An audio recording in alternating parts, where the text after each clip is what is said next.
ಲಕ್ಷಾಂತರ ಜನ ಪ್ರತಿದಿನ ಉಚಿತವಾಗಿ ಪೋಸ್ಟ್ ಮಾಡ್ತಾರೆ, ಕಮೆಂಟ್ ಮಾಡ್ತಾರೆ, ಚರ್ಚೆಗಳಲ್ಲಿ ಭಾಗವಹಿಸ್ತಾರೆ. ಹಾಗಾದ್ರೆ ರೆಡಿಟ್ಗೆ ಹಣ ಹೇಗೆ ಬರುತ್ತೆ? ಇಲ್ಲಿ ಅಸಲಿ ಟ್ವಿಸ್ಟ್ ಏನಂದ್ರೆ, ರೆಡಿಟ್ ಕಂಟೆಂಟ್ ಅನ್ನ ಕ್ರಿಯೇಟ್ ಮಾಡುವ ಕಂಪನಿ ಅಲ್ಲ, ಯೂಸರ್ಗಳೇ ಕಂಟೆಂಟ್ ಕ್ರಿಯೇಟರ್ಸ್. ಇದೇ ರೆಡಿಟ್ನ ಅತಿ ದೊಡ್ಡ ಬಿಸ್ನೆಸ್ ಸೀಕ್ರೆಟ್. ನಮಸ್ಕಾರ, ನೀವು ನೋಡ್ತಾ ಇದ್ದೀರಾ ಸುಮನ್ ಟಿವಿ ಬಿಸ್ನೆಸ್. ನಾನು ನಿಮ್ಮ ಮಹೇಶ್ ಎಂ ದಂಡು. ರೆಡಿಟ್ನ ಮೊದಲ ಆದಾಯ ಮೂಲ ಜಾಹೀರಾತು. ನೀವು ಯಾವ ಕಮ್ಯುನಿಟಿಯಲ್ಲಿ ಆಕ್ಟಿವ್ ಆಗಿದ್ದೀರಿ, ಯಾವ ಟಾಪಿಕ್ಸ್ ಅನ್ನ ಓದ್ತಾ ಇದ್ದೀರಿ, ಅದಕ್ಕೆ ಸಂಬಂಧಪಟ್ಟಂತ ಜಾಹೀರಾತನ್ನ ತೋರಿಸುತ್ತೆ. ರೆಡಿಟ್ ಪ್ರೀಮಿಯಂ ಎರಡನೇ ಆದಾಯ ಮೂಲ. ಆಡ್ಸ್ ಇಲ್ಲದೆ ಪ್ಲಾಟ್ಫಾರ್ಮ್ ಬಳಸುವ ಯೂಸರ್ಸ್ ಪ್ರೀಮಿಯಂ ಸಬ್ಸ್ಕ್ರಿಪ್ಷನ್ ತೆಗೆದುಕೊಳ್ತಾರೆ. ಮೂರನೆಯದು ಡೇಟಾ ಲಿಸನಿಂಗ್. ಜಗತ್ತಿನಾದ್ಯಂತ ಕೋಟ್ಯಾಂತರ ಜನರು ವಿವಿಧ ವಿಷಯಗಳ ಬಗ್ಗೆ ನೈಜ ಪಬ್ಲಿಕ್ ಡಿಸ್ಕಷನ್ ಮಾಡ್ತಾರೆ.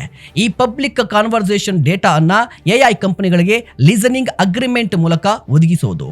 ಇದು ರೆಡಿಟ್ಗೆ ಹೊಸ ರೆವಿನ್ಯೂ ಸೋರ್ಸ್ ಆಗಿದೆ. ರೆಡಿಟ್ನ ನಿಜವಾದ ಅಸೆಟ್ ಆಪ್ ಅಲ್ಲ, ಕಮ್ಯುನಿಟೀಸ್. ಪ್ರತಿಯೊಂದು ಕಮ್ಯುನಿಟಿ ಒಂದು passion, finance, photography, movie, gaming, technology, fitness, business, ಈ ಲಾಯಲ್ ಕಮ್ಯುನಿಟಿಗಳಿಂದಲೇ ಯೂಸರ್ಸ್ ಗಂಟೆಗಟ್ಟಲೆ ಪ್ಲಾಟ್ಫಾರ್ಮ್ನಲ್ಲಿ ಇರ್ತಾರೆ. ಹೆಚ್ಚು ಡಿಸ್ಕಷನ್ಸ್ ನಡೆಯುತ್ತೆ, ಹೆಚ್ಚು ಎಂಗೇಜ್ಮೆಂಟ್ ಬರುತ್ತೆ.